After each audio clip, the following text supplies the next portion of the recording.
ئۆفیسی کەرکووکی کۆمسیۆنی باڵای هەڵبژاردنەکانی عێراق قۆناغی کۆتایی ئامادەکاریەکانیان ڕادەگەیەنێت بۆ هەڵبژاردنی ئەنجومەنی پارێزگاکان کە بڕیارە لە کەرکووکیش ئەو پرۆسەیە بەڕێوە بچێت. لە پارێزگای کەرکووک 43 بنکەی دەنگدان لە ناوشار و قەزاو ناحیەکان ئامادە کراون. وتەبێژی ئۆفیسی کەرکووکی کۆمسیۆنی هەڵبژاردنەکان دەڵێت تۆماری بایۆمەتری گەیشتووە بە 77% و داواش دەکات هاوڵاتیان بچن کارتەکانی دەنگدانیان وەربگرنەوە.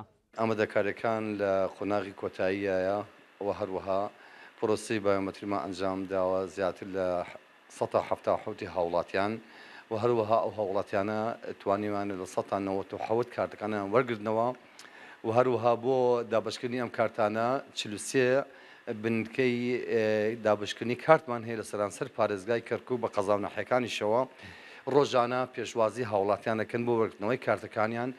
بەپێی ئاماری ئۆفیسی کەرکووکی کۆمسیۆنی باڵای هەڵبژاردنەکان زیاتر لە 1.5 ملیۆن هاوڵاتی مافی دەنگدانیان هەیە. 36,000 دەنگدەری نوێ تۆمار کراون.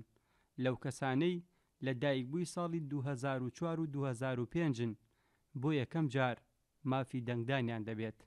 أكثر من 96% تم توزيعها زیاتر لە 96 کارتی بایۆمەتری ساڵی پێشومان داوەتەوە بە دەنگدەران. بۆ دەنگدانی داهاتوو مەرجە هەموو دەنگدەرێک کارتی بایۆمەتریەکەی لەگەڵ خۆی بهێنێت. بۆ ئەم هەڵبژاردنە زیاتر لە 36,000 دەنگدەری نوێ تۆمار کراون.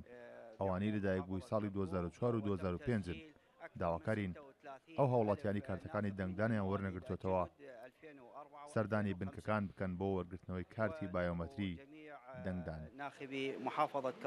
حکومەتی عێراق ڕۆژی 18 کانونی یەکەمی ئەم ساڵی دیاری کردووە بۆ بەڕێوەچوونی هەڵبژاردنی ئەنجومەنی پارێزگاکان. دوای 18 ساڵ لە بێبەشبوونی کەرکووک بڕیارە پرۆسەکە کەرکووکیش بگرێتەوە و هاوڵاتیان دەنگ بۆ ئەنجومەنی پارێزگا بدەن کە 15 کورسی دیاری کراوە بۆ لیست و قەوارە سیاسیە جیاجیاکان. ئاسۆ ئەحمەد، کورسات نیوز، کەرکووک.